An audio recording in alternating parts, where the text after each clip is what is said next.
Hello. So this is Eminem Headlights featuring Nate Ruess, and this goes out to Gene Robertson. So this is kind of the makeup apology for cleaning out my closet when Eminem went at his mom for just all the pain that he had growing up. I've heard this a lot of times. This is not something new to me, so this is a review. But for a lot of you that maybe don't know the backstory to it, and a lot of you who think, well, I can't relate to his music, and I think everybody can relate to being sorry about maybe hurting their mom's feelings or maybe saying the wrong thing. In this case, Em had a lot to apologize for. Some people don't think so, but in this case, he grew up. He understood that, she was a single mom. And where was his dad? So here we go.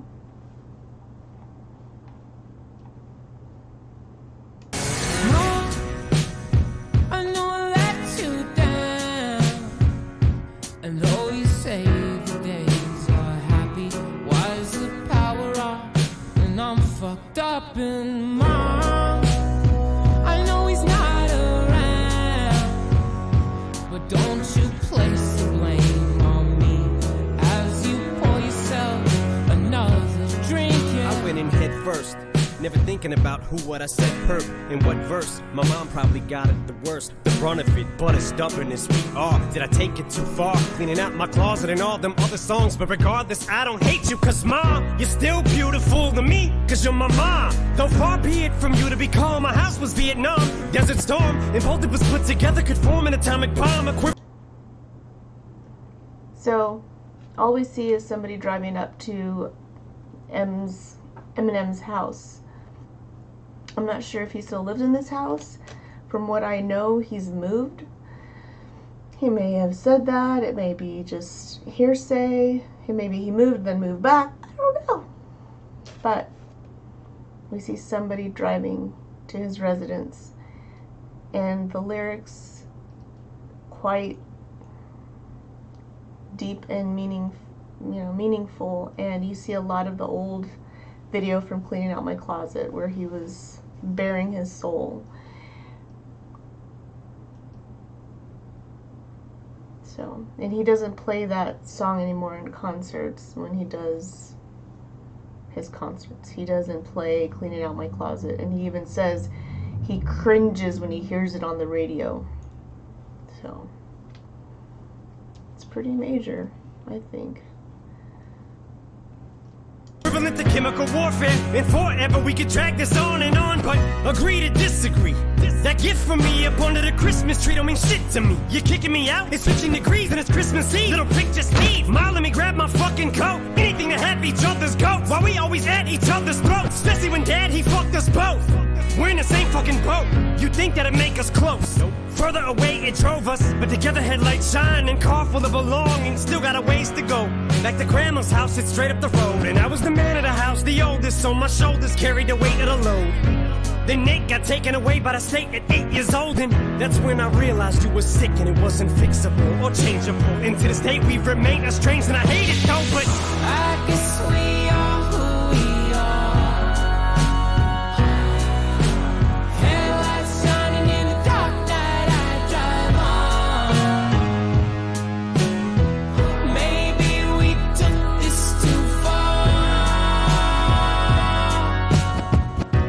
cause to this day we remain estranged, and I hate it though. Cause you ain't even get to witness your grandbaby's growth. But I'm sorry, mama, for cleaning out my closet at the time. I was angry, rightfully maybe so. Never meant that far to take it though, cause... So now he's gonna say, because mom is still beautiful to me. And you can see that, she's reminiscing through his baby pictures and reliving memories. So it wasn't all bad.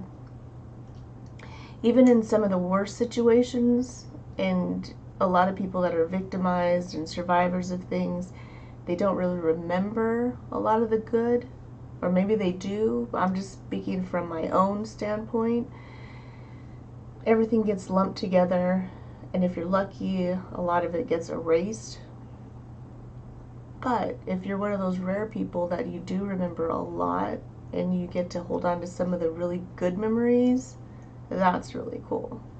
And in his case in point, it looks like he did have some good memories.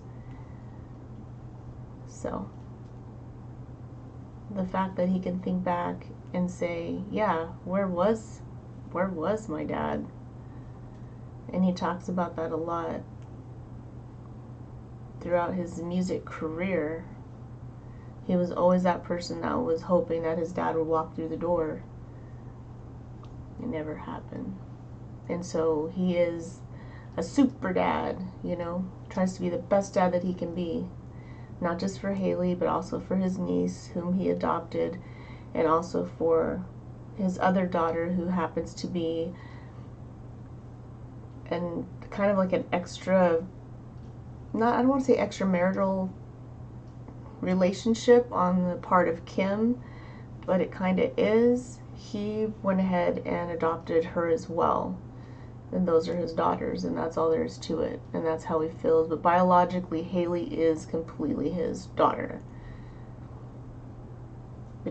With his marriage to Kim, Haley is 100% all his daughter. He has a niece. I believe I want to say that's Lainey or Elena, and then there's Whitney.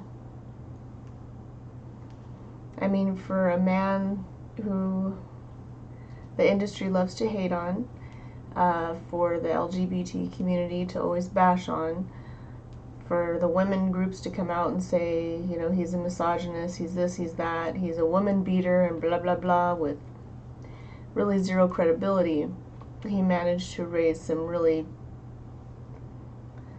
amazing girls. So there's nobody that can take that away from him, that's for sure. Along with his accolades in music and the fans and stans that love him around the world. So.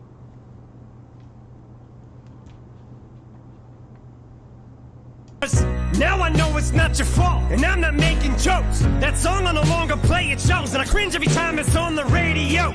And I think of Nathan being placed in a home, and all the medicine you fed us, and how I just wanted you to taste your own. But now the medication's taking over, and your mental state's deteriorating slow. And I'm way too old to cry, this shit is painful though. But Ma, I forgive you, so does Nathan, yo. All you did, all you said, you did your best to raise us both. Forced to care, that cross you bear, few may be as heavy as yours. But I love you, Debbie Mathers, oh what a tangled web we have. Cause one thing I never asked was where the fuck my deadbeat dad was. Fuck it, I guess he had trouble keeping up with every address. But I'd have flipped every mattress, every rock and desert cactus. Own a collection of maps and followed my kid to the edge of the atlas. Someone ever moved them from me, that you could have bet your asses. If I had to come down the chimney dressed as Santa, kidnap him. And although one has only met the grandma once, you pulled up in our drive one night as we were leaving to get some hamburgers. Me, her, and Nate, we introduced you, hugged you, and as you left I had this overwhelming sadness come over me as we pulled off to go our separate paths. And I saw your headlights as I looked back, and I'm mad I didn't get the chance to thank you for being my mom and my dad. So Mom, please accept this as a tribute. I wrote this on the jet, I guess I had to get this off my chest. There goes the climax right there. I've never really got to see this part, you know? You watch a video and you just let it fly by. I don't know if this is really his handwriting. I'm sure I could look on the internet and it's got tons of his writing, but it's always neat to see it. Come down the chimney dressed as Santa, kidnap him. That is hilarious, and for the haters who think that that's really something he would do, you guys are reaching.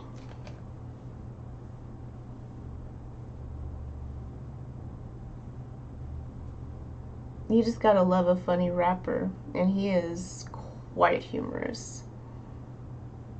Quite humorous.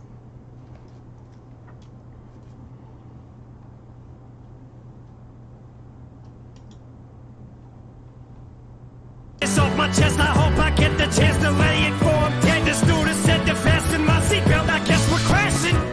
So if if I'm not dreaming. I hope you get this message that I will always love you from afar. You're my mom. I guess we are who we are. Headlights shining in the dark night I drive on. Maybe we took this too far. I want a new life.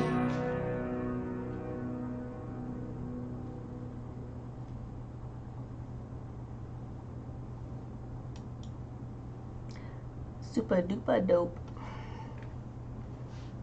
Super duper dope. Alright, you guys, let's see what's next. I gotta wake up my kiddos. Today is a half day of school for them.